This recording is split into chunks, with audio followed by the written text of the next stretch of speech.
संध्याकाळचे 7 वाजले होते, पण शारदाजींचे मन अजूनही हे मान्य करण्यास तयार नव्हते की त्यांचा मुलगा त्यांना अशा प्रकारे सोडून जाऊ शकतो. पतीच्या निधनानंतर त्यांनी घर आपल्या मुलाच्या नावे केले, तर त्यात त्यांचं काय चुकलं?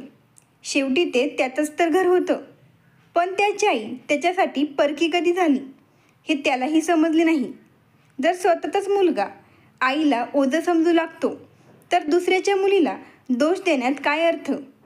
नशिबापुढे थकलेल्या शारदाजींना काहीच समजत नव्हते की आता काय करावे.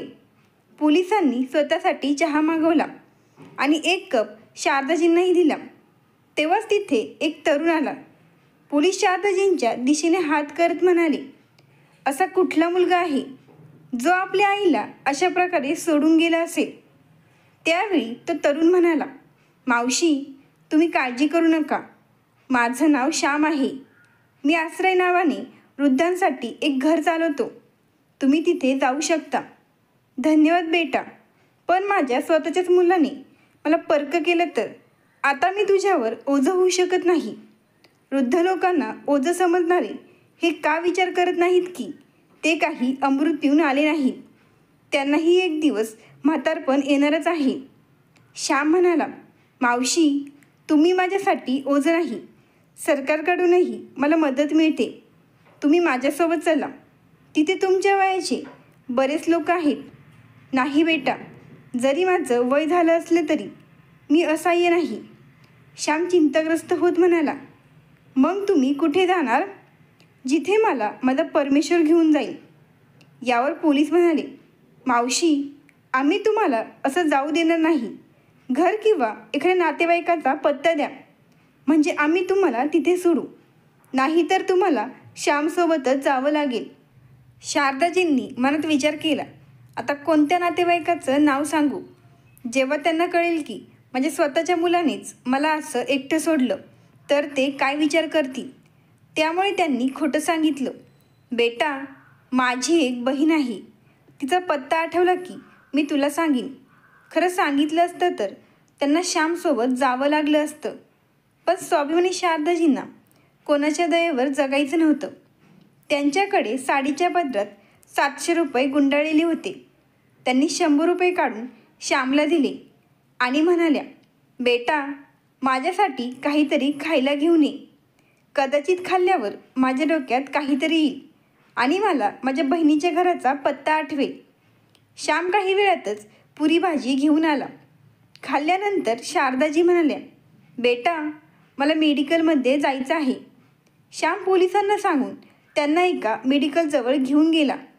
तिथे खूप गर्दी होती म्हणून शारदाजी म्हणाल्या, बेटा, तू किती वेळ उभं राहशील? मी येईन, तू जा. नाही आई, मी समोर जाऊन बसतो. तुम्ही तिथे या. ठीक आहे बेटा. श्याम काही अंतरावर जाऊन बसला. हॉस्पिटल शेजारी मेडिकल असल्यामुळे तिथे खूप गर्दी होती. त्यामुळे तो आपल्या मोबाईलवर कोणाशी तरी बोलू लागला. अर्ध्या तासाने श्याम परत आला, पण शारदाजी तिथे नव्हत्या. लोकांकडून विचारपूस केली असता समजले की त्या खूप वेळाआधीच निघून गेल्या. श्यामने पटकन कॅम्पकडे धाव घेतली, पण तिथेही त्या नव्हत्या. त्याने लगेच पोलिसांना कळवलं. पोलीसही कुंभमेळ्यातील गर्दीत त्यांचा शोध घेऊ लागले. शारदाजी रस्त्याने फक्त चालत होत्या. कुठे जायचं हे त्यांनाही माहिती नव्हतं. जसजसे त्यांचे पाय पुढे जात होते तसतसे त्यांच्या मनात जुन्या आठवणी जाग्या होत होत्या. आजही त्यांना आठवत होतं जेव्हा त्यांचा मुलगा मुकेशने पहिल्यांदा त्यांना आई म्हटलं होतं, तेव्हा त्या किती आनंदित झाल्या होत्या. त्यांनी त्याला चालायला शिकवलं, बोलायला शिकवलं आणि अभ्यास करायला शिकवलं. विचार करता करता त्यांच्या डोळ्यातून अश्रुधारा वाहू लागल्या. ज्या आठवणी कधी आनंद देत होत्या त्याच आठवणी आज वेदना देत होत्या. माझा मुकेश आज इतका मोठा झाला की त्याला आता आईची गरजच राहिली नाही. अतीत आणि वर्तमानाच्या गुंत्यात अडकलेल्या शारदाजी गर्दीपासून दूर निघून आल्या होत्या. खरं तर त्यांचा मुलगा त्यांना कुंभमेळ्यात स्नान करायला घेऊन आला होता, पण तो त्यांना तिथे सोडून निघून गेला. आता शारदाजींचे पायही दुखू लागले होते. त्यांना रस्त्याच्या कडेला एक मोठा दगड दिसला. शारदाजी त्या दगडावर जाऊन बसल्या आणि हलक्या आवाजात गुणगुणू लागल्या. हा दगडसुद्धा थकलेल्या लोकांना किती शांतता देतो, पण तरीही लोक माणसांना दगडहृदयी म्हणतात. सुमारे 10 मिनिटे तिथे विश्रांती घेतल्यानंतर त्या पुन्हा अनोळखी मार्गावर निघाल्या. रात्रीचे 8 वाजत आले होते. कुठून तरी त्यांना मंदिरातील घंटेचा आवाज ऐकू येऊ लागला. त्यांच्या पायांनी आपोआपच त्या दिशेने वाट धरली. आता माझे प्रभूच माझी नैया पार लावतील. त्या दृढ निश्चयाने त्यांच्या मनात नवचैतन्य जागृत झाले. घंटेचा आवाज जसजसा जवळ येऊ लागला तसतसे त्यांची पावले अधिक वेगाने पडू लागली. त्या मंदिरात जाऊन हात जोडून उभ्या राहिल्या. आरतीनंतर प्रसाद वाटप झाले. प्रसाद ग्रहण करून त्यांनी मंदिरातील नळावर पाणी पिले आणि त्या तिथल्या बाकावर जाऊन बसल्या. लोकांची गर्दी हळूहळू कमी होत होती. त्या खूप थकलेल्या असल्याने त्यांच्या डोळ्यावर झोप येत होती. त्यांना तिथे बसलेले पाहून मंदिराच्या पुजाऱ्याने विचारले, मावशी, तुम्ही कोणासोबत आलात? शारदाजींनी काही उत्तर दिले नाही. तुमचे घर कुठे आहे? त्या हलक्या आवाजात म्हणाल्या, मला घर नाही. यावर पंडितजी म्हणाले, मावशी, तुम्ही इथे अशा प्रकारे राहू शकत नाही. शारदाजी म्हणाल्या, पंडितजी, तुम्ही काळजी करू नका. मी उद्या सकाळी इथून निघून जाईन. पंडितजी तिथून निघून गेले. जेव्हा सकाळी ते पुन्हा आले तेव्हा त्यांनी पाहिले की बेंच रिकामा होता. शारदाजी आधीच निघून गेल्या होत्या. त्या नक्कीच अशक्त होत्या, पण त्यांच्या वृद्ध हाडांमध्ये आजही स्वाभिमान जिवंत होता. त्यांनी आपल्या साडीच्या पदरातून 10 रुपयांची नोट काढली आणि सायकलवर चहा विकणाऱ्या एका विक्रेत्याला दिली. रस्त्यावर तुरळक लोक होते. मावशी, तुम्हाला चहासोबत बिस्किटही देऊ का? कितीला आहे बेटा? 5 रुपयांचा चहा आणि 5 रुपयांचं बिस्किट. ठीक आहे बेटा, दे. चहा घेतल्यानंतर शारदाजी आसपास स्वच्छ जागा शोधू लागल्या जिथे त्या शांतपणे बसून चहा आणि बिस्किट खाऊ शकतील. कदाचित चहावाल्याने त्यांच्या मनातले ओळखले असावे. त्याने शारदाजींना सुचवले, मावशी, 10 पावले चालून गेल्यावर पुढे एक बाग आहे. तिथे तुम्ही निवांत बसून चहा पिऊ शकता. हवं तर मी तुम्हाला तिथे सोडून येतो. शारदाजी हलक्या आवाजात बडबडल्या, आधीच मला माझ्या मुलाने सोडले आणि आता तू सोडत आहेस. त्या हसून म्हणाल्या, नको बेटा, मी जाईन. देव तुला सुखी ठेवो. आशीर्वाद देत त्या चहाचा कप हातात घेऊन बागेत गेल्या आणि एका रिकाम्या बाकावर बसून चहा पिऊ लागल्या. चहा पिता पिता त्या आसपास पाहू लागल्या. कुणी कानात एअरफोन लावून चालत होते तर कुणी धावत होते, पण कुणीही कोणाशी बोलत नव्हते. शारदाजी मनात बडबडल्या, गावात तर कुणी कोणाला रामराम केल्याशिवाय कधीच पुढे जात नाही. हे शहरी लोक किती बदलले आहेत. काही वेळाने हळूहळू मॉर्निंग वॉक करणाऱ्यांची गर्दी कमी झाली आणि शारदाजी विचार करू लागले की आता पुढे कुठे जायचं. काही वेळ विचार करून त्या उठून उभ्या राहिल्या. सूर्यदेवाला नमस्कार केला आणि आपल्या भवितव्याचा निर्णय नशिबावर सोडून पुन्हा चालू लागल्या. त्यांच्या मनात फक्त एकच विचार होता, जवळ थोडीशी शिल्लक असलेली रक्कम संपण्याआधी काहीतरी काम शोधायला हवं. पण काय काम करणार, कुठे शोधणार हे त्यांना अजून समजत नव्हते. त्या शांतपणे पाय टाकत पुढे चालत राहिल्या आणि आपला नातू आरव याची आठवण काढू लागल्या. आरव 14 वर्षांचा झाला, पण अजूनही झोपताना माझ्याकडून गोष्ट ऐकल्याशिवाय झोपत नाही. त्याचा बाप एकटा परत गेल्यावर त्याला काय वाटलं असेल? मुकेश त्याला काय सांगेल?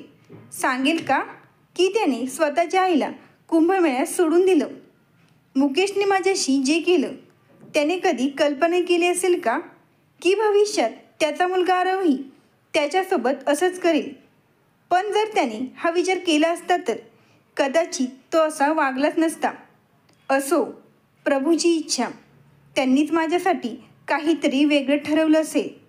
चालताना शारदाजींनी खूप विचार केला. अचानक त्यांना दिसलं की काही मुलं एका इमारतीच्या आत जात आहेत. त्या जागेवर थांबून त्या मुलांना पाहू लागल्या. मुलांच्या उत्साही आवाजामुळे त्यांचे लक्ष त्या मुलांकडे खेचले गेले. त्याचवेळी काही मुलं एका चहाच्या टपरीवर उभी राहून बोलत होती. काय पांडेजी, किती वेळ लागेल पराठ्याला? 10 मिनिटे झाली, अजून उभेच आहोत. बस बेटा, रमेश येतच असेल. त्या हरामखोरालाही नेमकं धंद्याच्या वेळी दुसरं काम सुचतं. 2 मिनिटं म्हणाला होता, अजून आला नाही. माझ्या गावचा आहे, नाही तर केव्हाच कामावरून काढून टाकलं असतं. हे ऐकून शारदाजी त्या टपरीवाल्याजवळ गेल्या आणि म्हणाल्या, हवं तर मी या मुलांसाठी पराठे बनवू का? या मुलांना खायला घालून मला समाधान मिळेल. काळजी करू नकोस, मी पैसे घेणार नाही. शारदाजींसाठी 4-5 पराठे बनवणं काही मोठं काम नव्हतं. अख्ख्या आयुष्यात त्या स्वयंपाकच करत आल्या होत्या. त्यांच्या हातच्या चवीने तर संपूर्ण गावभर नाव कमावलं होतं. त्या लगेच स्वयंपाकघरात गेल्या आणि पराठे बनवायला सुरुवात केली. त्यांनी गरमागरम पराठे मुलांना वाढले. आजच्या पराठ्यांची चव मुलांना काहीतरी वेगळाच आनंद देत होती. वा, काय पराठे बनवलेत आजी, अगदी मजा आली. रोज पांडेजींना मुलांकडून तक्रारी ऐकावी लागत. कधी पराठा कच्चा तर कधी जळालेला. पण आज पहिल्यांदाच मुलांच्या तोंडून कौतुकाचे शब्द ऐकून त्यांचे हृदय अभिमानाने भरून आले. थोड्याच वेळेत रमेश आला. दुकानाजवळ येताच तो ओरडला, हे काय, मी फक्त थोड्या वेळासाठी बाहेर काय गेलो आणि तुम्ही इथे माझ्या जागी दुसऱ्यालाच कामावर ठेवून टाकलं. हे तुम्ही बरोबर केलं नाही. काही न ऐकता रमेश संतापून रागाच्या भरात बरंच काही बोलत होता. पण पांडेजी शांत बसणारे असले नव्हते. त्यांनीही लगेच उत्तर दिलं, हो, त्यांना मी कामावर ठेवून घेतलं आहे आणि तसे पण दुकान माझं आहे. माझी मर्जी. मी कोणालाही कामावर ठेवू शकतो आणि कोणालाही कामावरून काढून टाकू शकतो. तू माझ्या गावचा आहेस म्हणून सोडलं, नाही तर केव्हाच तुला काढून टाकलं असतं. शारदाजी शांतपणे समजावत म्हणाल्या, अरे का भांडताय? कुणी तुझं काम घेतलेलं नाही. मी जाते, तू तुझं काम कर, असं म्हणत त्या निघू लागल्या. तेव्हाच पांडेजींनी त्यांना थांबवत विचारले, मावशी, तुम्ही माझ्याकडे काम कराल का? बेटा, मला काम हवंय, पण मला कोणाचं काम हिसकावून घ्यायचं नाही. यावर पांडेजींनी विचारलं, पगार किती घ्याल? शारदाजींनी शांतपणे उत्तर दिलं, त्यात मला फक्त स्वाभिमानाने जगता आलं पाहिजे. तुमचं घर कुठे आहे? बेटा, जेव्हापासून मी घर सोडले तेव्हापासून सारं जगच माझं घर झालंय. त्यांचं उत्तर ऐकून पांडेजींना काहीसं विचित्र वाटलं. ते म्हणाले, मावशी, तुम्ही इथे काम करा आणि रात्री दुकानातच राहू शकता. मी इथे तुमची राहण्याची व्यवस्था करतो. महिना 5,000 रुपये देईन. राहणं खाणं मोफत. आणि हो रमेश, तुला शेवटची संधी देतोय. तू या मावशीची मदत करशील. पराठे त्या बनवतील, पण भाजी आणणं, बटाटे उकडणं, मसाला तयार करणं आणि पीठ मळणं ही जबाबदारी तुझ्याकडे राहील. आणि हो, पराठे मावशींच्याच हातचे असतील. समजलं का? बेमानाने रमेशने हो म्हटलं. जणू काही कुणीतरी त्याचा हक्काचं स्थान काढून घेतलं आहे. आज शारदाजींच्या पराठ्यांची महाविद्यालयात जरा जास्तच चर्चा झाली होती. व्याख्यानानंतर अनेक विद्यार्थी पराठे खायला आले. शारदाजींनी काम सुरू केलं आणि मग दुपारी 3 वाजता कुठे त्यांना थोडा आराम मिळाला. आज पांडेजी खूप आनंदात होते. अवघ्या काही तासात दिवसभराची कमाई झाली होती. पांडेजी म्हणाले, मावशी, आता तुम्ही काहीतरी खा. शारदाजींनी पुन्हा काही पराठे तयार केले आणि रमेश व पांडेजींनाही खायला दिले. मग त्या स्वतःही शांतपणे जेवू लागल्या आणि त्यांनी मनोमन ईश्वराचे आभार मानले. त्यांनी कधी स्वप्नातही विचार केला नव्हता की त्या स्वतः पैसे कमावतील. स्वतःच्या मेहनतीच्या घामाने मिळवलेली ही पहिलीच भाकरी होती आणि त्याचं समाधान काय असतं हे आज त्यांना पहिल्यांदा समजलं होतं. संध्याकाळी पांडेजींनी त्यांच्या झोपण्यासाठी गादीची व्यवस्था केली. रात्री 8 वाजता पांडेजी आणि रमेश घरी निघून गेले. आता शारदाजी एकट्याच राहिल्या. जेव्हा माणूस एकटा असतो तेव्हा आठवणी त्याला अधिकच वेढून टाकतात. शारदाजीही त्यांच्या जुन्या आठवणींमध्ये गुरफटत गेल्या. म्हणतात ना, मुद्दलपेक्षा व्याज अधिक प्रिय असतं. त्यांना आपला नातू आरवची खूप आठवण येऊ लागली. हीच ती वेळ असायची जेव्हा तो म्हणायचा, आजी आज नवीन गोष्ट सांग ना, तो त्याच्या शाळेच्या आठवणी सांगायचा. कुणाशी भांडण झालं, कोणत्या शिक्षकाने कौतुक केलं, कोणत्या मास्तरांनी वर्गाबाहेर उभं केलं. शारदाजी आरवची आजी असण्यासोबतच खास मैत्रिणी होत्या. तो त्यांच्यापासून काहीच लपवत नसे. गादीवर पडून त्या आरवला आठवत आपले अश्रू ढाळत होत्या. त्या विचार करत होत्या, आरव माझ्याशिवाय कसा राहत असेल. आत्तापर्यंत तर मुकेशही घरी पोचला असेल. त्याने आरवला काय सांगितलं असेल माहीत नाही. हे सर्व विचार करताना केव्हा रात्रीचे 2 वाजले ते त्यांना कळलंच नाही. त्यांनी मनात म्हटलं, आता थोडा वेळ झोपून घेते. उद्यापासून पुन्हा कामाला लागायचे. झोप नसेल तर शरीरही साथ देणार नाही. पण विचार करण्याने झोप येत असती तर किती बरं झालं असतं. त्यांच्या डोळ्यात झोप नव्हती, पण तरीही त्या डोळे मिटून झोपायचा प्रयत्न करू लागल्या. सकाळी 7 वाजता रमेश आला. तो येण्यापूर्वी शारदाजींनी बरंच काम उरकलं होतं. काय मावशी, नवीन जागेमुळे झोप नाही लागली वाटतं. शारदाजी हलकसं हसल्या. काही प्रश्नांना उत्तर नसतात. मावशी, मी भाजी आणली आहे.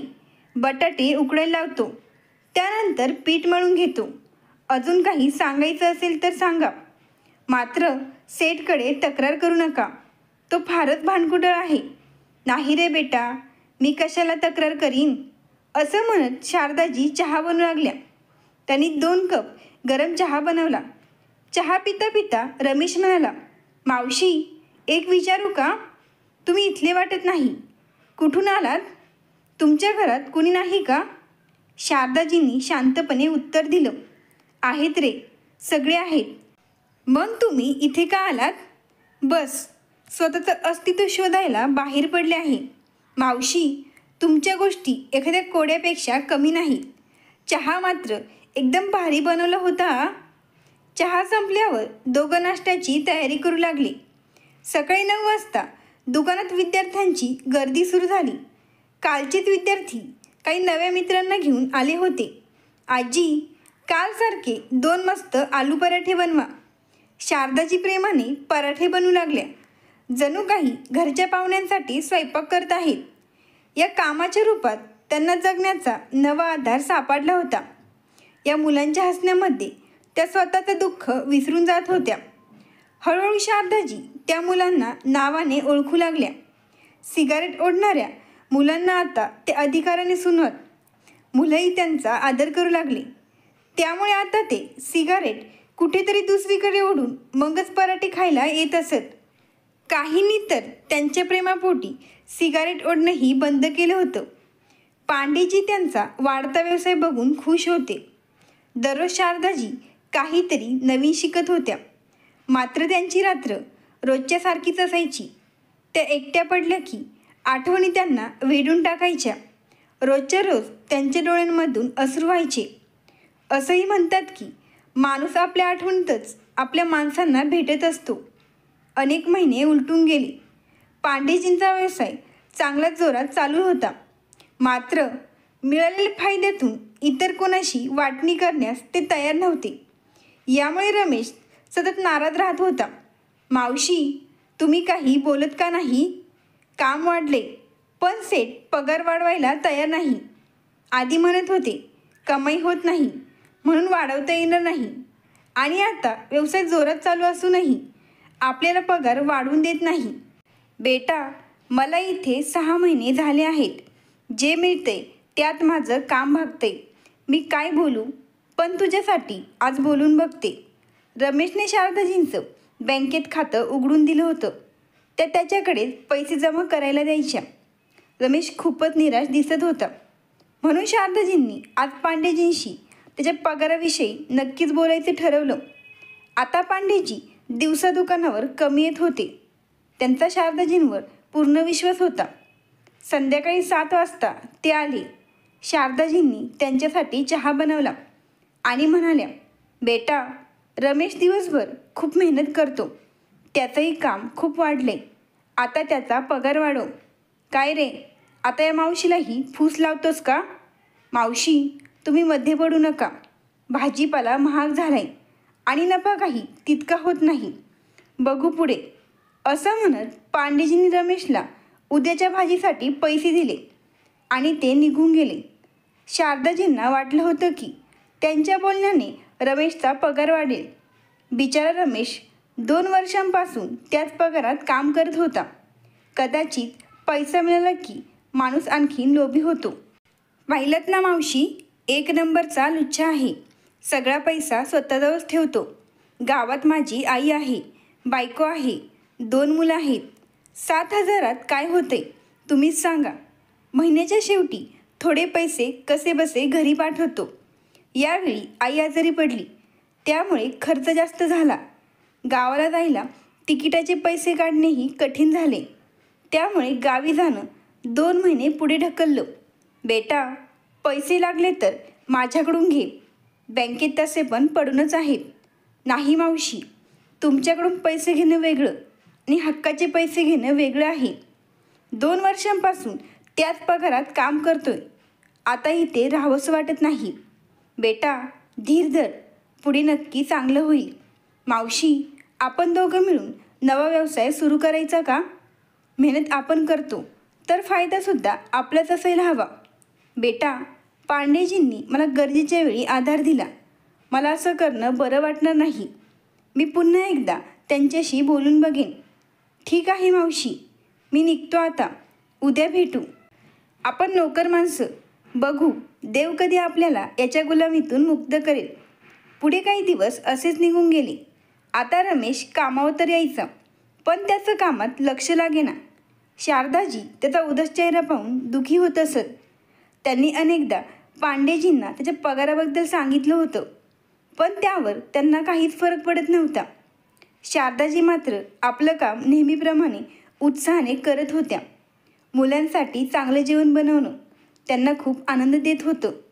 रोज येणाऱ्या विद्यार्थ्यांसोबत शारदाजींची चांगली ओळख झाली होती. गौरव म्हणाला, आजी, एक कोबी पराठा अजून करा, पण जरा कडक. शारदाजी हसत म्हणाल्या, हो, मला माहिती आहे. तुला कडक आणि नीरजला मऊ पराठे आवडतात.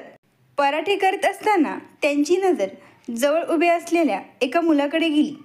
तो अंदाजे 15 वर्षांचा असावा. गरीब घरातील वाटत होता. गरम पराठ्यांचा सुगंध त्याच्या रिकाम्या पोटाला अजूनच जास्त भूक लावत होता. तो भुकेल्या नजरेने पराठ्यांकडे पाहत होता. शारदाजींनी त्याला जवळ बोलावलं आणि विचारलं, पराठा खाशील? त्याने हळूच मान हलवली आणि दबक्या आवाजात म्हणाला, पण माझ्याकडे पैसे नाहीत. काही हरकत नाही, तिकडे बस, मी तुला आणून देते. असं म्हणून शारदाजींनी आधी गौरव आणि नीरजचे पराठे तयार केले आणि मग त्यांनी त्या मुलासाठी आलू पराठा बनवला. तो मुलगा कदाचित उपाशी होता. त्याने गरम पराठा तसाच तोंडात टाकला आणि त्याचं तोंड भाजलं. बेटा, हळू, हे घे, पाणी पी. तुला अजून एक पराठा देऊ का? त्याने पुन्हा होकारार्थी मान हलवली. त्या मुलाला पराठा खाताना पाहून शारदाजींना आपला नातू आरवची आठवण आली. तो सुद्धा या मुलाच्याच वयाचा होता. शारदाजी आठवणीत हरवल्या असतानाच पांडेजींचा कडक आवाज त्यांच्या कानावर आला. याने पराठ्याचे पैसे दिले का? नाही दिले का? काय झालं? मी इतक्या कष्टाने कमवतो. जर मी इथे दिवसा आलो नसतं तर मला कधीच कळलं नसतं की तुम्ही लोकांनी इथे फ्री भोजनालय खोलून ठेवलं आहे. शारदाजींना हे ऐकून खूप वाईट वाटलं. त्यांनी शांतपणे उत्तर दिलं, बेटा, माझ्या पगारातून कापून घे. पाहिलं म्हणून म्हणतेस? नसतं पाहिलं तर माझा पैसा असाच उधळला असतास ना. आज पांडेजींच्या बोलण्यावरून शारदाजींना जाणवलं की नोकरीत किती असहायता असते. चुकीचं काही केलं नसताना ऐकून घ्यावं लागतं. पांडेजी अजून काही बोलणार होते, पण रमेश मध्येच म्हणाला, चांगलं बोलायचं मावशीशी, त्या तुमच्यापेक्षा मोठ्या आहेत. एका नोकराने स्वतःच्या मालकाला असं बोलणं पांडेजींना सहन होणे शक्य नव्हतं. ते अधिकच संतापले. हा गोंधळ पाहून तो उपाशी मुलगा आपला अर्धवट पराठा तसाच टाकून तिथून निघून गेला. याचा शारदाजींना खूप वाईट वाटलं. इतर मुलेसुद्धा आता या भांडणात सामील झाली. आजीवर कुणी ओरडणार नाही असं काही मुलांनी ठणकावून सांगितलं. गोंगाटात शारदाजींचा आवाज कोणाला ऐकू जात नव्हता. थोड्या वेळाने रमेश आणि शारदाजी रस्त्यावर आले होते. पांडेजींनी त्या दोघांनाही कामावरून काढून टाकलं. काही कॉलेजमधली मुलं त्यांच्याजवळच उभी होती. त्यातील एक जण म्हणाला, आजी, तुम्ही काळजी करू नका. बेटा, मला स्वतःची चिंता आहे, पण रमेशसाठी वाईट वाटते. मी एकटी आहे, पण त्याच्या कमाईवर त्याच्या संपूर्ण कुटुंबाचा उदरनिर्वाह चालतो. हे ऐकून रमेश म्हणाला, मावशी, तुम्ही माझी चिंता करू नका. मी आधीच त्या हरामखोराच्या सोबत काम करून त्रासलो होतो. आता आपण स्वतःचं पराठ्याचं काम सुरू करू आणि ह्याच ठिकाणी करू. बघू तो काय करतो ते, आणि त्याच्यापेक्षा त्याला जास्त कमवून दाखवू. बेटा, त्यासाठी आपल्याला फक्त एक गॅस आणि एक टेबल लागेल. रमेश आत्मविश्वासाने म्हणाला, मावशी, तुम्ही काळजी करू नका. त्याचा बंदोबस्त मी करेन. ठीक आहे बेटा, तुलाही हेच हवं होतं ना, स्वतःचं काहीतरी सुरू करायचं. जे होतं ते नेहमी चांगल्यासाठी होतं. रमेशने विचारलं, आज रात्री तुम्ही कुठे जाणार? एक काम करा, तुम्ही माझ्यासोबत चला. जर आपण दोघं मिळून काम सुरू करणार आहोत तर मग तुम्ही एकटे कसे राहू शकता? शारदाजी रमेशसोबत नाईलाजाने त्याच्या घरी गेल्या. खोलीत पोहोचतात रमेश म्हणाला, या मावशी, आमच्या गरीब घरात तुमचं स्वागत आहे. त्याची खोली पाहून शारदाजी म्हणाल्या, बेटा, माझ्यासाठी हे कोणत्याही राजवाड्यापेक्षा कमी नाही. मावशी, बसण्यासाठी आणि झोपण्यासाठी हेच आहे. बेटा, जे काही आहे ते खूप आहे. गादी इतकी पण मोठी नव्हती की त्यावर दोघं झोपू शकतील. त्यामुळे शारदाजी बसण्याआधी रमेशने गादी खालून चटई काढली. मावशी, तुम्ही गादीवर झोपा, मी चटईवर झोपतो. बेटा, आईला झोप तेव्हाच येते जेव्हा तिचं मूल शांत झोपलेलं असतं. हे ऐकून रमेश थोडासा उदास झाला. बेटा, हे अवघड दिवस निघून जातील. हो आई, आईच्या आशीर्वादात खूप ताकद असते. रमेशच्या तोंडून आई हा शब्द ऐकून शारदाजींना खूप आनंद झाला आणि त्यांच्या डोळ्यातून अश्रू आले. बरं, सांग आई, काय खाणार? घरात काय आहे बेटा? आई, भाजी तर नाही आहे, मी बाहेरून आणतो. बेटा, डाळ तांदूळ असेल तर मी खिचडी बनवते. हो आई, ते तर नक्कीच आहे. रमेशने 2 डबे काढून शारदाजींसमोर ठेवले आणि खाली गेला. काही वेळाने तो परत आला तर त्याच्या हातात एक चादर होती. आई, हे तुझ्यासाठी घेऊन आलो आहे. फक्त एकच चादर होती, त्यामुळे दुसरी आणायला गेलो होतो. शारदाजी विचार करू लागल्या, याच्याशी माझं काही नातं नाही, तरी हा माझ्यासाठी एवढं करतोय. खरंच रक्ताच्या नात्यापेक्षा प्रेमाची नाती मोठी असतात. खिचडी खाताना दोघं बोलत राहिले. आई, मी जेवून बाहेर जातो आणि उद्यासाठी गॅस व टेबलची व्यवस्था करतो. आपण उद्यापासूनच काम सुरू करू. ठीक आहे बेटा, माझे ATM कार्ड घेऊन जा.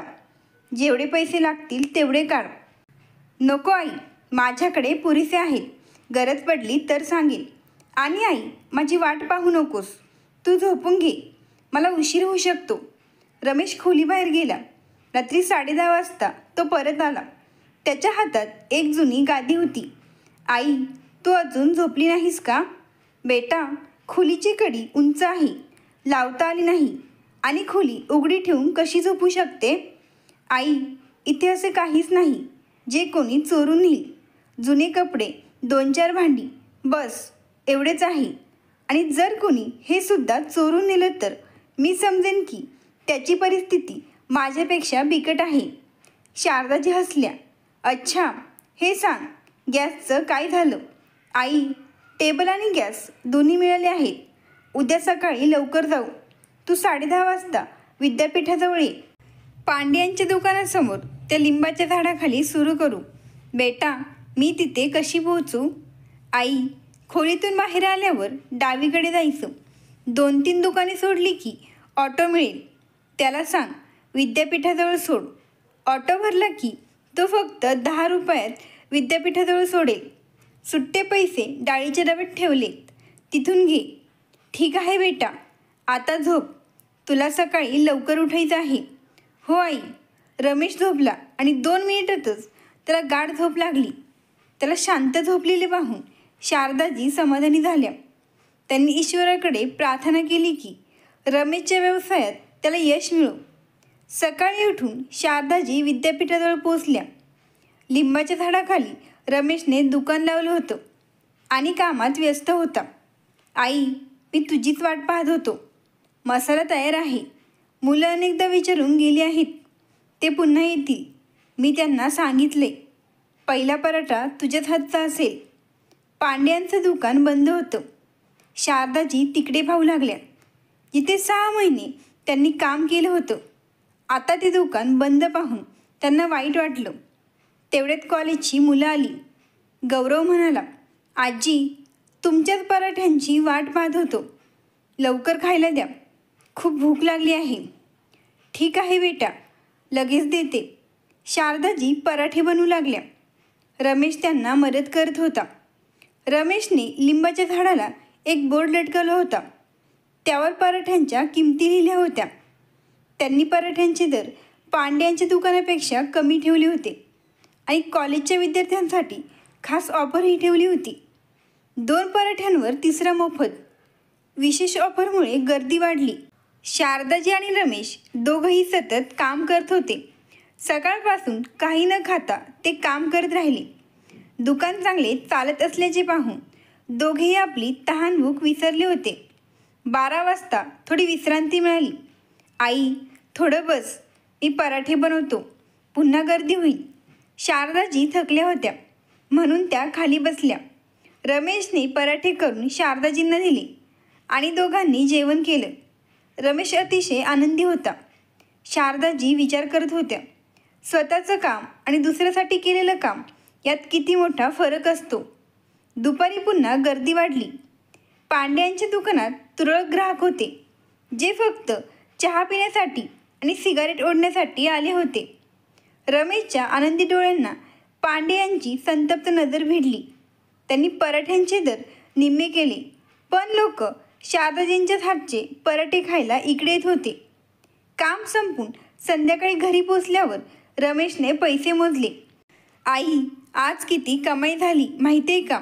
2,000 रुपये. 500 रुपये खर्च वगळता 1,500 रुपये निव्वळ नफा झाले. शारदाजी रमेशच्या आनंदात आनंदी झाल्या.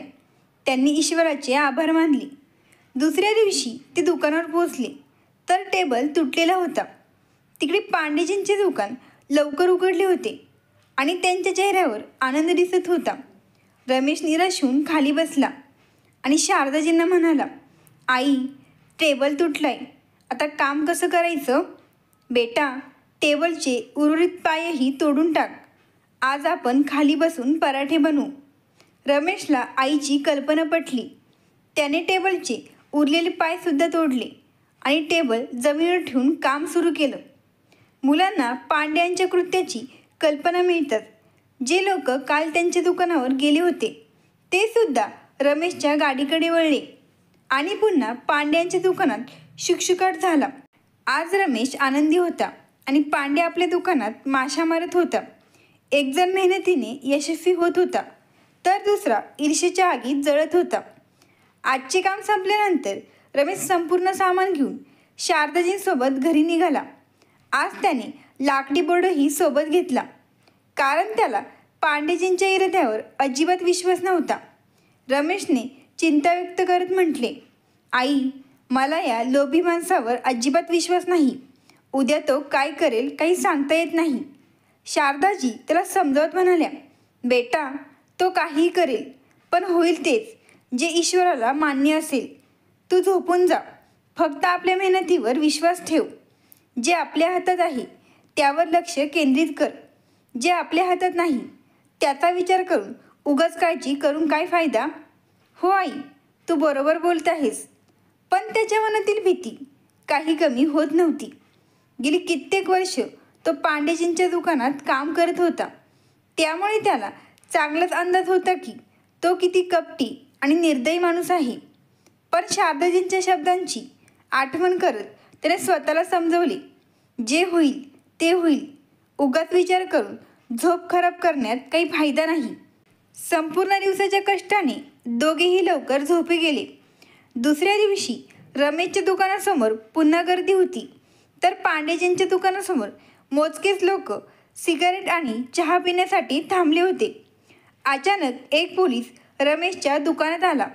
जमिनीवर काठी आपटीत म्हणाला, "हे दुकान कोणाचं आहे?" रमेशने उत्तर दिलं, "साहेब, हे दुकान आमचं आहे." त्या पोलिसांनी पुन्हा प्रश्न केला, "ही जागा तुझी आहे का?"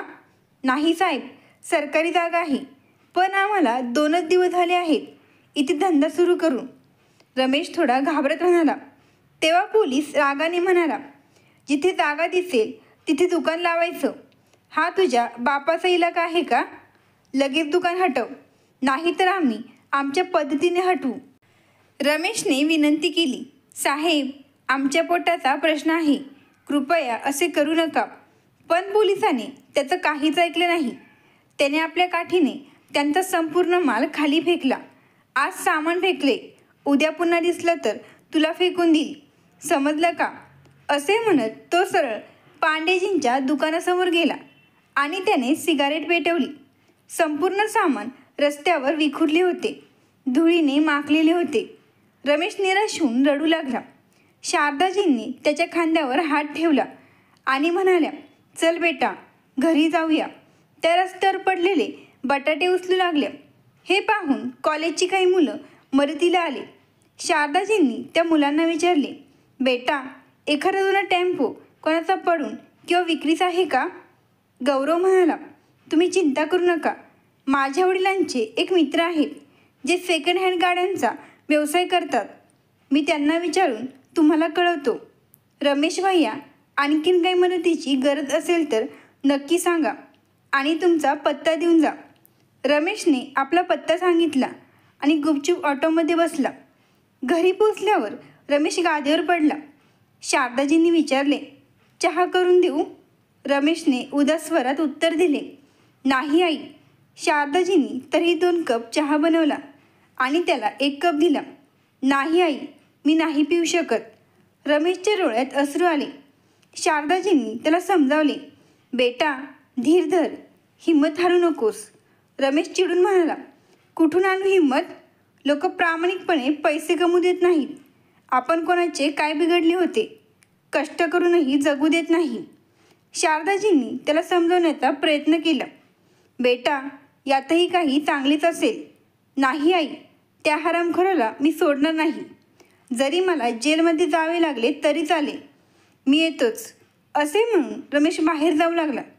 शारदाजी त्याला त्वरित थांबत म्हणाल्या, "बेटा, असे काही करू नकोस की संपूर्ण आयुष्यभर पश्चाताप करावा लागेल."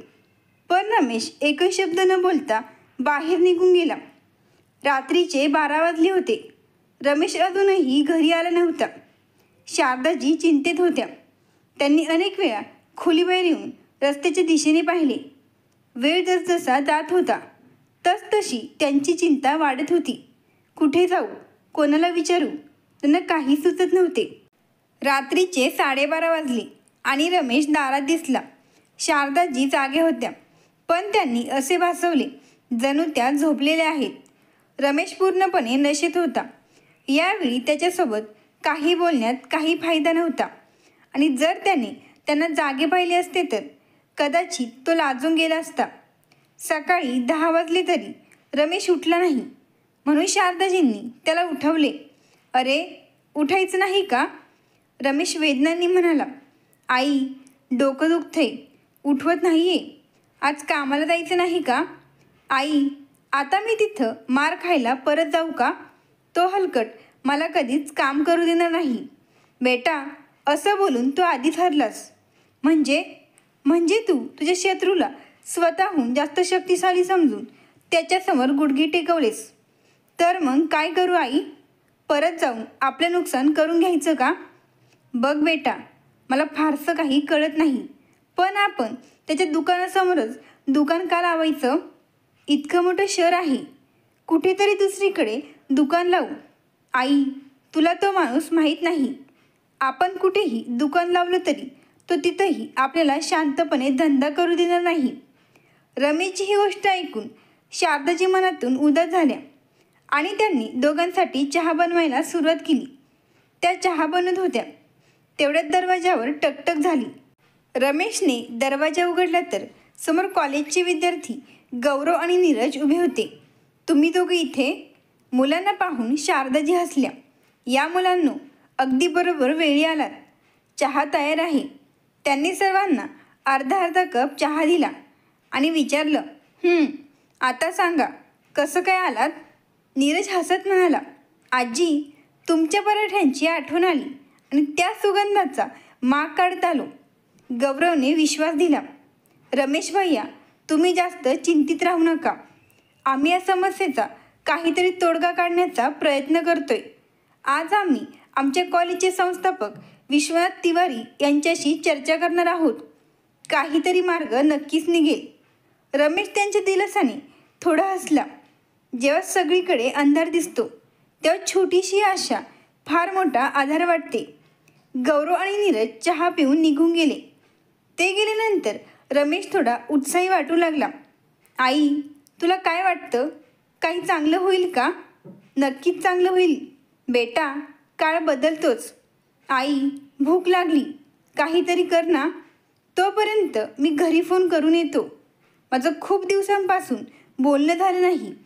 मन बिघडलं होतं म्हणून बोलावंसं वाटलं नाही. हो बेटा, जा आणि सगळ्यांना माझा आशीर्वाद सांग. रमेश हसत खोलीबाहेर गेला. शारदाजी जेवण बनवायला लागल्या आणि विचार करू लागल्या. मनाची गती किती विचित्र असते. जेव्हा तो दुःखी होता तेव्हा चहा प्यायलाही तयार नव्हता आणि जेव्हा थोडीशीच आशा जागी झाली तेव्हा भूकही लागली. भूक पाण्याचं आपल्या मनस्थितीशी किती नातं असतं. शारदाजी भूतकाळात हरवल्या. आता मला घर सोडून इतका मोठा काळ लोटला. या काळात मुकेशला माझी आठवण आली असेल का? तो मला शोधायला प्रयागराजला गेला असेल का? आरव अजूनही माझी आठवण काढत असेल का? की तो मला विसरला असेल? कितीतरी प्रश्न त्यांच्या मनात होते, पण त्यांच्याकडे एकाही प्रश्नाचं उत्तर नव्हतं. आज पुन्हा त्यांच्या डोळ्यातून अश्रू आले. मागून रमेशने हाक मारली. आई, बघ मी काय आणलंय. काय आणलंय माझ्या आरवने आपल्या आजीसाठी? आई, हा आरव कोण? रमेशने त्यांच्या डोळ्यात अश्रू पाहिले आणि विचारलं, काय झालं आई? तू रडत का आहे? अरे, मी कुठे रडते? तू यायच्या थोडं मी आधी कांदा चिरत होते, त्यामुळे डोळे भरून आले असतील. नाही आई, तू माझ्यापासून काहीतरी लपवत आहेत. आज तुला सांगावंच लागेल. आणि हा आरव कोण, ज्याच्या नावाने तू मला झोपेसुद्धा हाक मारत असतेस? बेटा, तो माझा नातू आहे आणि तो खूप गोड आहे. आई, जर तुझं घर कुटुंब आहे तर तू इकडे का आली आणि घरी का जात नाही? बेटा, सगळ्या प्रश्नांची उत्तरं जर माझ्याकडे असते तर मी इथे आलेच नसते. मी आता एका सुकलेल्या पानासारखे आहे. जिकडे वारा वाहतोय तिकडे वाहून जात आहे, जशी प्रभूची इच्छा. चल, आता तू जेवण कर, नाही तर थंड होईल. हो आई, मी हात धुवून येतो. जेवत असताना शारदाजींनी विचारलं, घरी सगळे कसे आहेत? सगळे ठीक आहेत. फक्त पैशांमुळे मुलांचे शिक्षण अडू नये. लवकर काहीतरी मार्ग निघावा. निघेल बेटा, चिंता करू नकोस. दोघं बोलत असतानाच दरवाजावर पुन्हा टकटक झाली. रमेशने दरवाजा उघडला तर पुन्हा गौरव आणि नीरज उभे होते. त्यांच्यासोबत अजून एक मुलगा होता, ज्याच्या गळ्यात मफलर आणि चेहऱ्यावर काळा गॉगल होता. गौरव म्हणाला, आजी, हे आमचे छात्र युवा संघाचे अध्यक्ष दीपक शर्मा. गौरव खोलीत आत येत असतानाच दीपक शर्मा म्हणाला, आजी, तुम्ही मला ओळखलं का? शारदाजींनी त्याच्याकडे बारकाईने पाहिलं. त्या दिवशी तुम्ही मला सिगारेट ओढण्यापासून थांबवलं होतं आणि माझ्याकडे सुट्टे पैसे नव्हते, तरी तुम्ही मला पराठा खायला दिला होता आणि म्हणाला होतात, नंतर दे. आठवतंय? दीपकने त्यांना आठवण करून दिली. शारदाजी स्मित हास्य करत म्हणाल्या, हो बेटा, आठवतंय. तर आधी हे 30 रुपये घ्या, ती उधारी संपवतो. बेटा, चहा बनवू का? नाही आजी, आता तर मी तुमच्या हातचा आलू पराठा खायलाच येईन, तेही कॉलेजसमोर. पाहूया कोण तुम्हाला तिथून हलवतो. पण बेटा, तो पोलीसवाला. अरे आजी, काळजी का करता? माझे भाऊजी पोलीस स्टेशनचे इन्चार्ज आहेत. आता तुम्हाला काही बोलायची गरजही लागणार नाही. उद्यापासूनच तुम्ही दुकान लावायला सुरुवात करा. काही अडचण आली तर मला फोन करा. हा घ्या, माझा नंबर नोट करून ठेवा. रमेशने लगेचच दीपकचा नंबर घेतला. त्यानंतर दीपक म्हणाला, आजी आता मी निघतो. आणि गौरव नीरजसुद्धा त्याच्यासोबत निघून गेले. ते गेल्यानंतर रमेश आनंदाने उड्या मारू लागला. आई चल, तू तयार हो. आजच आपण शिवशंकराच्या दर्शनाला जाऊया. रात्रीपर्यंत परत येऊ आणि उद्यापासून नव्या जोमाने धंद्याची सुरुवात करू. ठीक आहे बेटा, असं म्हणत शारदाजी झटपट तयार झाल्या आणि थोड्याच वेळात दोघं मंदिराच्या दिशेने निघाले. रात्री उशिरा येऊनही दुसऱ्या दिवशी सकाळी 7 वाजताच शारदाजी उठल्या. रमेशसुद्धा लवकर उठला होता. तो बाहेर जाण्याच्या तयारीत होता. आई आता मी निघतोय, तू 1 तासाने ये. तुझ्यासाठी चहा बनवून ठेवला आहे आणि पैसे तांदळाच्या डब्यात ठेवलेत. लक्षात आहे ना? हो बेटा, पण तू थोडं थांब, आपण सोबतच जाऊ. नाही आई, मला आधी भाजी मंडईतून कोथिंबीर, बटाटे आणि मिरच्या घ्यायच्या आहेत, त्यामुळे वेळ लागेल. तू 9:30पर्यंत विद्यापीठात पोहोच. मी तुला तिथेच भेटेन. ठीक आहे बेटा, असं म्हणत शारदाजींनी त्याला निरोप दिला. थोड्याच वेळात शारदाजीही झटपट तयार झाल्या आणि त्या विद्यापीठात पोहोचल्या. तिथे त्यांनी पाहिलं की रमेशने आधीच सगळी तयारी करून ठेवली होती. त्याने बटाटे उकडून ठेवले होते आणि दुकान सजून तयार होतं. शारदाजी येतात विद्यार्थ्यांची गर्दी जमली. सगळे उत्साहात पराठे खायला तयार होते. तिकडे पांडेजी आपल्या दुकानावर नव्हते. त्यांना कल्पनाही नव्हती की रमेश पुन्हा दुकान लावण्याची हिंमत करेल. मात्र त्यांच्या नोकराने फोनवरून त्यांना सर्व माहिती दिली. काही वेळातच पांडेजी दुकानावर पोचले आणि समोरील दृश्य पाहून संतापले. त्यांच्या चेहऱ्यावरचा भाव स्पष्ट सांगत होता की त्यांच्या मनात काय चालू आहे. त्यांनी आपल्या नोकराला जोरात ओरडत म्हटलं, किती घाण पसरली रे, किती स्वच्छता ठेवा, घाण पुन्हा येतेच. रमेशला समजलं की हे शब्द मुद्दाम त्याच्याच कानावर पडावेत म्हणून मोठ्याने बोलले जात आहेत. पण तो आपल्या धंद्यात इतका मग्न होता की त्या शब्दांचं उत्तर देणे त्याला योग्य वाटलं नाही. मग काय, पांडेजी अजूनच चिडले. त्यांनी कोणाला तरी फोन लावला. मात्र याच्याशी काही देणं घेणं नसल्यासारखं रमेश आणि शारदाजी विद्यार्थ्यांना त्यांच्या आवडीचे पराठे देत होते. तेव्हाच रमेशच्या नजरेसमोरून त्याला तोच पोलीस येताना दिसला, ज्याने त्याचं सगळं सामान पाडून दिलं होतं. तो आपल्या दुकानाच्या दिशेने येत असल्याचं पाहून रमेश काहीसा घाबरला. तो हळूच म्हणाला, आई गॅस बंद कर. शारदाजींनी त्याचा कापणारा आवाज ऐकला आणि वर पाहिलं. समोर तो पोलीसवाला पूर्ण रागात काठी फिरवत पुढे येत होता. का रे, तुला प्रेमाने समजावलेलं कळत नाही का?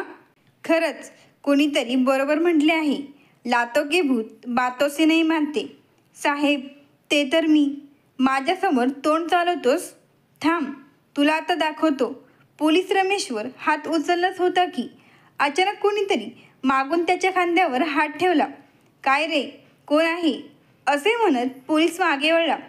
अरे विश्वनाथजी, तुम्ही किती दिवसांनी दिसताय? कुठे बाहेर गेला होतात का? हो, बाहेरची घाण साफ करायला गेलो होतो.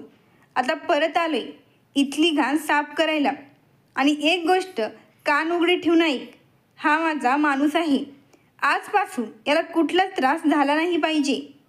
पोलिसाने नम्रतेने हात जोडले आणि तिथून गुपचूप निघून गेला. विश्वनाथजी रमेशच्या खांद्यावर हात ठेवत म्हणाले, आता तुला कोणी त्रास देणार नाही. आरामात काम कर.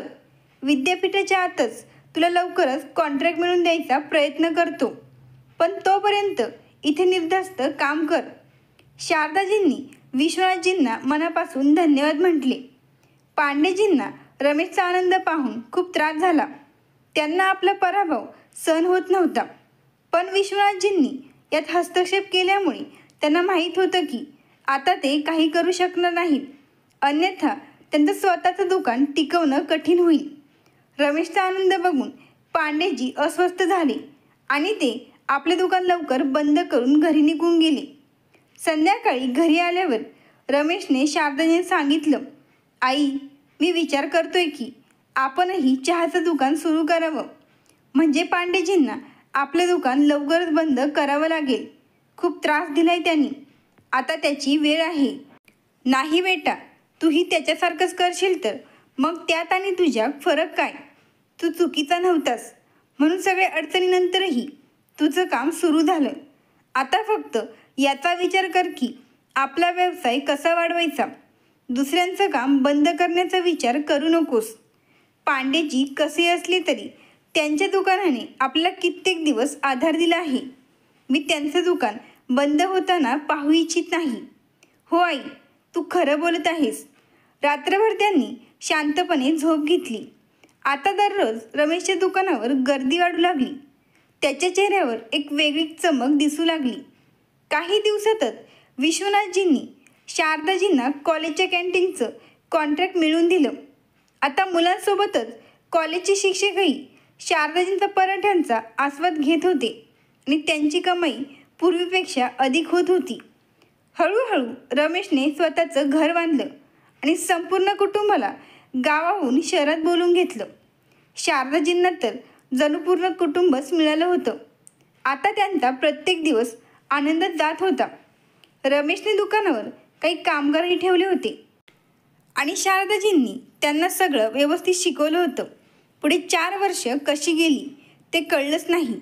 शहरातील इतर कॉलेजमध्येही शारदाजींना कॅन्टीनचं टेंडर मिळालं होतं. शारदाजी 7वीपर्यंत शिकलेल्या होत्या. आता त्यांच्या प्रत्येक दिवसाची सुरुवात वर्तमानपत्र वाचून होत असे. आजही रोजच्याप्रमाणे त्या चहाचा आस्वाद घेत पेपर वाचत होत्या.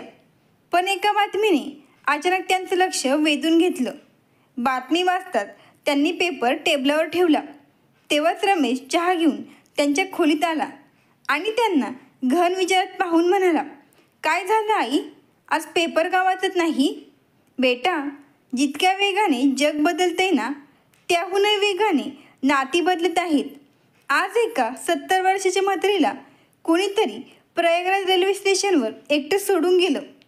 ही बातमी वाचताना शारदाजींना स्वतःचा भूतकाळ आठवू लागला. त्या वृद्ध महिलेबद्दल जाणून त्या अस्वस्थ झाल्या. ती आता काय करणार, कुठे जाणार? नशिबाने साथ दिली तर वृद्धाश्रमवाले तिला घेऊन जातील, नाही तर काही दिवसातच तिच्याच मृत्यूची बातमी याच पेपरमध्ये वाचायला मिळेल. शारदाजींनी मनाशी काहीतरी निश्चय केला. रमेश, बोल आई, मी गेली 4 वर्ष तुझ्यासोबत काम करते. मी कधी तुझ्याकडे पैशांचा हिशोब विचारला नाही. मला माहीत असायला हवं की माझ्याकडे किती पैसे आहेत. आई, तुला जेवढे पैसे हवे आहेत तेवढे घे. हिशोब वगैरे कशाला करायचा आहे? नाही बेटा, मी हा प्रश्न आई म्हणून विचारत नाही आहे. तुझ्या व्यवसायातील एक भागीदार म्हणून विचारते आणि आशा करते की माझे पैसे माझ्या इच्छेप्रमाणे खर्च करण्यावर तू काही म्हणणार नाहीस. शारदाजींचा गंभीर आवाज ऐकून रमेश काहीसा गोंधळून गेला. आई, तुला जितके पैसे लागतील तितके घे. त्या पैशाबद्दल मी तुला काही विचारलं नाही. ठीक आहे बेटा, मी तुला लवकर सांगेन. आता मला बाहेर जायचे. दुपारपर्यंत परत येईन. आई, मोबाईलसोबत घेऊन जा. तू नेहमी घरात मोबाईल विसरून जाते. आणि आई, आणखीन एक गोष्ट आहे. मी तुझा सक्का मुलगा नाही हे मला माहीत आहे. पण तू कुठे जात आहे हे सांगितले तर मला थोडी कमी काळजी वाटेल. बेटा, मी तुला कधी परकं समजलंच नाही आणि जर एखादं निश्चित ठिकाण असतं तर नक्कीच सांगितलं असतं. पण मी त्या महिलेचा शोध घ्यायला चालले. ठीक आहे आई, मी गौरवला बोलवतो. तू त्याच्यासोबत जा. ठीक आहे बेटा म्हणत शारदाजी आपल्या खोलीत जाऊन तयार होऊ लागल्या. काही वेळातच गौरव देखील आला. शारदाजी ते वर्तमानपत्र घेऊन गौरवसोबत थेट पोलीस ठाण्यात पोहोचल्या. तिथे गेल्यावर पोलिसांनी विचारले, ही तुमची कुणी नातेवाईक आहे का? शारदाजींनी उत्तर दिलं, हो, ही माझी बहीण आहे. मग तुम्ही तिला असं रेल्वे स्टेशनवर का सोडलं होतं? शारदाजी म्हणाल्या, साहेब, ती रस्ता चुकली होती. पुढे पोलीस मोठ्या आवाजात म्हणाला, बातमी तर आज आली, म्हणजे ती बिचारी किमान 1 दिवस तरी स्टेशनवरच राहिली असेल. सरकारी रुग्णालयात तिला भरती केले. तिने 2 दिवसांपासून काही खाल्लं नाही, त्यामुळे तिची तब्येत खालावली आहे. हे ऐकून शारदाजी म्हणाल्या, ती बरी झाल्यावर मी तिला घेऊन जाऊ शकते का? हो, पण तिला स्वइच्छेने तुमच्यासोबत यायचं असेल तर या पेपरवर तिची सही घ्यावी लागेल. कृपया मला आपलं नाव, पत्ता आणि मोबाईल नंबर द्या. ठीक आहे म्हणत शारदाजींनी त्यांना आपला पत्ता आणि मोबाईल नंबर दिला. त्यानंतर त्या गौरवसोबत सरकारी रुग्णालयात पोहोचल्या. रुग्णालयात खूप शोध घेतल्यानंतर शारदाजींना अखेर ती वृद्ध महिला सापडली. ती डोळे बंद करून जमिनीवर पडून होती आणि तिच्या हातात सलाईनच्या माध्यमातून ग्लुकोज दिलं जात होतं. शारदाजींनी तिथल्या कर्मचाऱ्याला विचारलं, तिला जमिनीवर का ठेवलं आहे? खाट का दिली नाही? तो कर्मचारी रुबाबात म्हणाला, अहो, नशीब समजा की हिचे तरी उपचार सुरू आहेत. इथे एकही खाट रिकामी नाही. तिच्या घरच्यांनी तिला सोडून दिले. आम्ही निदान तिची काळजी घेत आहोत. असं म्हणत तो कर्मचारी बेफिक्रीने निघून गेला. शारदाजी काही क्षण स्तब्ध उभे राहिल्या. तेवढ्यात त्यांना समोरून एक डॉक्टर येताना दिसले. डॉक्टर साहेब, यांना नक्की काय झाले? त्यांना घरी घेऊन जाऊ शकते का? डॉक्टर म्हणाले, यांना खूप अशक्तपणा आलाय. थोडी तब्येत सुधारली की घेऊन जाऊ शकता. शारदाजींनी गौरवला काही पैसे देऊन नारळ पाणी आणि फळे आणायला सांगितले. डॉक्टर साहेब, पण या काही बोलत का नाहीत? यांना झोपेच्या गोळ्या दिल्या आहेत. जागे झाल्यावर सतत रडत असतात. रात्रीही नीट झोप लागत नाही. अजून 1 तासाने औषधाचा परिणाम संपेल आणि त्या जाग्या होतील. शारदाजींना चांगलं ठाऊक होतं की जर स्वतःच्या कुटुंबाने पाठ फिरवली असेल तर झोप कुठून लागणार. त्या जमिनीवर बसल्या आणि वृद्ध महिलेचा हात आपल्या हातात धरून हलकेच थोपटू लागल्या. काही वेळाने त्या वृद्ध महिलेने हलकेच डोळे उघडले. तिला समोर अज्ञात चेहरे दिसले. शारदाजी म्हणाल्या, तुम्ही मला तुमची बहीण समजा. त्यांनी गौरवला नारळ पाणी ग्लासमध्ये ओतायला सांगितले. ती वृद्ध महिला अजूनही आश्चर्याने त्यांच्याकडे पाहत होती. जास्त विचार करू नका, आधी हे नारळ पाणी प्या. डॉक्टरांनी सांगितलं आहे. तुम्ही खूप अशक्त झाला आहात. शारदाजींनी तिला समजावलं, बघा ताई, आज तुम्ही ज्या परिस्थितीत आहात, अगदी 4 वर्षांपूर्वी मी सुद्धा अशाच परिस्थितीत होते. मी तुमच्या यातना समजू शकते. जेव्हा आपलेच आपल्याला सोडून जातात तेव्हा असं वाटतं की आयुष्यच संपलं. मलाही तसंच वाटलं होतं. पण आता जाणवतंय की जे होतं ते चांगल्यासाठीच होतं. जर माझ्या मुलाने मला सोडलं नसतं तर मला स्वतःच्या कष्टाने कमवण्याचा आनंद कधीच कळला नसता. त्यांच्या दयेवर जगत राहिले असते तर कायम त्याला मी ओझं वाटत राहिले असते. हाच स्वाभिमान मी तुमच्यातही पाहू इच्छिते. तुम्ही स्वतःला ओझा आणि बेसहारा समजू नका. मी तुमच्यासोबत आहे. ती वृद्धा रडत म्हणाली, पण मी जगू तरी कोणासाठी? आता जगण्याची इच्छा संपली आहे. ताई, स्वतःसाठी जगा. असं जगा की शेवटच्या श्वासापर्यंत सन्मानाने जगता येईल. कोणाचे दैव नाही तर स्वाभिमानाने जगा. पण या वयात मी काय करू शकते? खूप काही करू शकता. पण आधी तब्येत सुधारू द्या. तुम्ही माझ्यासोबत राहायला तयार आहात का? यावरती वृद्ध महिला म्हणाली, पण तुम्ही माझी मदत का करताय? मी तुमची मदत करत नाही, मी माझीच मदत करत आहे. कारण तुमच्यात मला स्वतःचं प्रतिबिंब दिसतंय. तेवढ्यात गौरव फळांचे तुकडे घेऊन आला. आजी, हे फळं कट करून आणलेत. शारदाजींनी फळांची ताटली वृद्ध महिलेपुढे ठेवली आणि डॉक्टरांशी चर्चा करायला गेल्या. डॉक्टरांनी सांगितलं, तुम्ही यांना घरी घेऊन जाऊ शकता, पण त्यांच्या आहाराकडे विशेष लक्ष द्या. काही औषधं आहेत, त्यांची वेळेवर काळजी घ्या. शारदाजींनी रुग्णालयाच्या सर्व औपचारिकता पूर्ण केल्या आणि त्या वृद्धेला घेऊन पोलीस स्टेशनला पोहोचल्या. तिथे वृद्ध महिलेला स्वइच्छेने शारदाजींसोबत जाण्यासाठी सही करायला एक कागद देण्यात आला. ती वृद्ध म्हणाली, मला लेखन येत नाही. पोलिसांनी सांगितलं, ठीक आहे, अंगठा लावा. अखेर सगळ्या प्रक्रियेनंतर शारदाजी तिला घरी घेऊन गेल्या. घरी पोचल्यावर शारदाजींनी दरवाजा ठोठावला. रमेशने दरवाजा उघडला. शारदाजींसोबत त्या वृद्धेला पाहून तो काही बोलला नाही, फक्त हसला. शारदाजींनी सांगितलं, हा माझा मुलगा आहे. जशी तू आता माझी बहीण आहेस.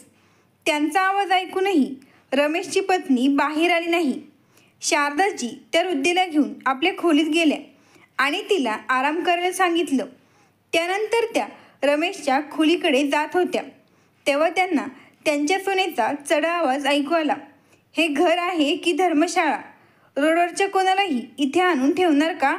आधी तुझ्या आईची सेवा केली, मग तुझ्या व्यवसायामुळे या दुसऱ्या आईचीही जबाबदारी सांभाळते आणि आता त्या कोणाला तरी घरी घेऊन आल्या. ना ओळख ना पाळख. उद्या अजून कोणाला तरी घेऊन येतील. बघ, हे सगळं मला जमणार नाही. घर आहे, याला घरच राहू दे. आणि जर तू याबाबत आईला काही बोलू शकत नसेल तर मला सांग, नाहीतर मला गावाला पाठव. दिवस रात्र सगळ्यांची काळजी घेणं आता माझ्या ताकदीच्या बाहेरचं आहे. शारदाजी आपल्या सुनेचं कडवट बोलणं ऐकून काही क्षण स्तब्ध राहिल्या आणि मग मागे फिरल्या. त्या काही न बोलता सरळ स्वयंपाकघरात गेल्या आणि चहा बनवू लागल्या. 2 कप चहा घेऊन त्या प्रथम रमेशच्या खोलीत गेल्या. हे घे सूनबाई, आज माझ्या हातचा चहा घे. रमेश म्हणाला, आई, याची काय गरज होती? अरे, मी माझ्यासाठी आणि त्या ताईसाठी चहा करत होते, तर म्हटलं तुम्हालाही देऊ. मग त्या थोडं थांबून म्हणाल्या, बाळा, मी विचार करते की एक वेगळं घर घ्यावं. आता माझी बहीणही आली आहे. रमेशने हे ऐकताच ओळखले की आईने त्याच्या पत्नीचं बोलणं ऐकलं आहे.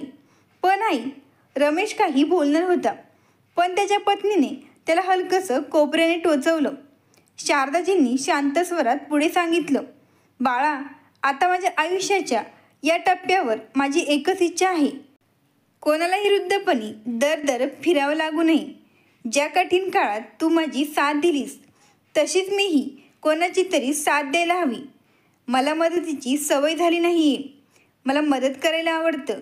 रमेशने हळूच नजर झुकवली. आई, मी तुझी मदत केली नाही, उलट तूच माझी मदत केली आहेस. बेटा, मी तुला कधीही वेतन मागितलं नाही. तू आणि सुनेने मला नेहमी आईसारखा मान दिला. पण आता मला काही पैशांची गरज आहे, जेणेकरून मी एक घर घेऊ शकेल आणि माझ्या बहिणीला तिथे घेऊन जाऊ शकेल. हे ऐकून रमेश जरा उदास झाला. तो म्हणाला, ठीक आहे आई, मी लवकर तुमच्यासाठी एक घर शोधतो. शारदाजींनी प्रेमाने त्याच्या डोक्यावर हात फिरवला आणि त्या खोलीतून बाहेर पडल्या. मग त्या स्वयंपाकघरात गेल्या, आपल्या बहिणीसाठी चहा घेतला आणि आपल्या खोलीकडे निघाल्या. 8 दिवसात रमेशने शारदाजींसाठी बाजारपेठेजवळच एक नवीन घर घेतलं. अखेर शारदाजी आपल्या बहिणीला घेऊन तिथे राहायला गेल्या. जेव्हा रमेश त्यांना तिथे सोडून परत निघाला, तेव्हा त्याच्या डोळ्यात पाणी तरळलं. तो त्यांच्या पाया पडला आणि म्हणाला, आई, माफ कर मला. कधी कधी परिस्थितीमुळे घरात शांतता राखण्यासाठी काही निर्णय घ्यावे लागतात. पण कुठली गरज असेल तर मला फोन कर. पुढे तो घराचे पेपर देत म्हणाला, मी घराचे सर्व पैसे भरले आहेत आणि तुझ्या बँक खात्यात 2 लाख रुपये जमा केले आहेत. दर महिन्याला मी आपल्या भागीदारीचे पैसे टाकत राहीन. शारदाजींनी हसून त्याचा हात धरला आणि मायेने म्हणाल्या, बाळा, तुझ्या मनात कुठलाही अपराध भाव ठेवू नकोस. तुझी बायको चुकीची नाही. ती जे म्हणते ते खरंच आहे. आता मला घराची गरज नाही, तर एका आश्रयाची गरज आहे, जिथे वृद्धांना शेवटच्या दिवसात आधार मिळेल. माझा आता याच उद्देशाने प्रवास सुरू आहे. माझ्या नातवंडांना माझ्याकडे आणत जा. त्यांना माझी आठवण येऊ नये. त्यानंतर रमेश भरल्या डोळ्यांनी निघून गेला. शारदाजींनी ज्या वृद्ध महिलेला सोबत आणलं होतं, त्यांचं नाव विमला होतं. उत्तम आहार आणि विश्रांतीमुळे विमला यांची तब्येत हळूहळू सुधारू लागली. त्यांना शारदाजींना भेटून समाधान वाटलं, कारण आता त्यांना असं जाणवलं की त्या एकट्या नव्हत्या.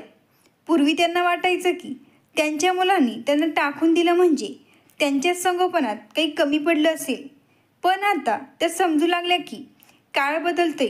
जसं लोक जुन्या वस्तू घरातून काढून टाकतात, तसंच कधीतरी आईवडीलही त्यांच्या दृष्टीने जुने होऊन जातात. आता शारदाजींनी एक नवीन व्यवसाय सुरू केला.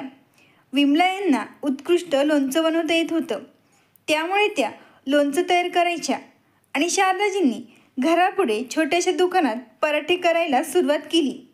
आधीच मुलांमध्ये त्यांच्या पराठ्यांची खूप प्रसिद्धी होती आणि आता विमला यांचं लोणचंही बाजारपेठेत लोकप्रिय होऊ लागलं. शारदाजींनी लहान लहान पाकिटांमध्ये लोणचं पॅक करून बाजारपेठेतील दुकानांमध्ये विकायला ठेवलं. त्यांना आता खात्री पटली होती की प्रत्येक स्त्रीमध्ये असं काहीतरी कौशल्य असतं, ज्यामुळे ती आपल्या मेहनतीने आपली उपजीविका करू शकते. पुढे असेच काही दिवस निघून गेले. एके दिवशी शारदाजी पराठे बनत होत्या, तेव्हा कोणीतरी त्यांना आजी म्हणून हाक मारली. त्या हाताने पराठे फिरवत म्हणाल्या, काय हवंय बाळा? आजी. हे ऐकून शारदाजींनी नजर वर केली तर समोर त्यांचा नातू आरव उभा होता. त्याला ओळखायला त्यांना काही क्षण लागले. या 5 वर्षात तो खूप मोठा झाला होता. चेहऱ्यावर हलकीशी मिशी देखील आली होती. आरव. शारदाजी आनंदाने उद्गारल्या. हो आजी, तू आम्हाला सोडून का आलीस? पप्पा जेव्हा प्रयागराजवरून परत आले तेव्हा मी तुला त्यांच्यासोबत पाहिलं नाही आणि त्यावेळेस मी खूप रडलो होतो. मी विचारलं तर पप्पा म्हणाले की माहीत नाही ती कुठे गेली. मी तुला सगळीकडे शोधलं पण काहीच ठाव ठिकाणा लागलं नाही. मी पप्पांना म्हणालो, असं कसं होऊ शकतं? आजी हरवू कशी शकते? तुम्ही परत तिला शोधायला जा. पण पप्पा कुठेच गेले नाही. तेव्हा मी ठरवलं होतं की मी स्वतः माझ्या आजीला शोधून काढेल आणि आईबाबांना धडा शिकवेन. म्हणूनच मी प्रयागराज विद्यापीठात प्रवेश घेतला. आज दिवसभर शोधाशोध केल्यानंतर कोणीतरी सांगितलं, शारदा मावशींच्या हातचे पराठे खा, त्यांचे पराठे फेमस आहेत. बस मग मी इथे आलो आणि आज मला माझी आजी भेटली. शारदाजींच्या डोळ्यात आनंदाश्रू तरळले. त्यांनी आरवला मिठी मारली आणि त्याच्या कपाळावर पुन्हा पुन्हा प्रेमाने चुंबन घेतलं. त्यांनी त्याला बसवलं आणि त्या स्वतःच्या हाताने त्याला पराठे खाऊ घालू लागल्या. आजी, आता मी तुला परत घेऊन जाईल आणि तुझ्या मुलाला व सुनेला असा धडा शिकवेन की ते बघत राहतील. नको बाळा, तुझ्या बाबांनी जे केलं ते चांगलं झालं. म्हणतात ना, जे होतं ते चांगल्यासाठीच होतं. जर माझा मुलगा मला टाकून गेला नसता तर मी कधीच स्वतःची ओळख निर्माण करू शकले नसते आणि आयुष्यभर ओझं बनून राहिले असते. त्यामुळे तुला आईवडिलांना धडा शिकवायची गरज नाही. बाळा, त्यांच्या वृद्धपणे तू त्यांचा आधार बन आणि वेळ मिळेल तसं माझ्याकडे भेटायला येत राहा. हे बघ, मी आता विमलाजींसोबत इथे सुखाने राहत आहे. मला काहीही अडचण नाही. मी इथे खूप आनंदी आहे.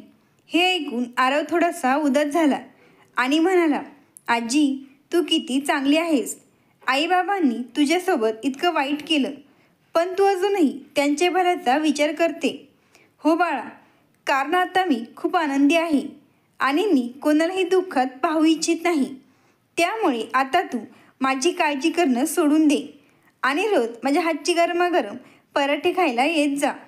ठीक आहे आजी, मी नक्की येत राहीन. इतकं बोलून आरव निघून गेला. शारदाजींनी त्याच्याकडे पाहिलं आणि जुन्या आठवणींनी त्यांचे डोळे पुन्हा भरून आले. तेव्हा त्यांची मोठी बहीण विमला म्हणाली, अगं, मला कमजोर म्हणणारी आज स्वतःच रडते. नाही ताई, ते नातूला इतक्या वर्षांनी पाहिलं ना म्हणून डोळे भरून आले. चल, आपण आपलं काम करूया. शारदाजींनी आपले अश्रू पुसले आणि त्या पुन्हा उत्साहाने विमलाजींसोबत पराठे बनवायला लागल्या. आता दोन्ही बहिणी आनंदाने आपलं आयुष्य व्यतीत करू लागल्या. मित्रांनो, जरी कथा आवडली असेल तर लगेच सबस्क्राईब करा. धन्यवाद. आभारी आहोत.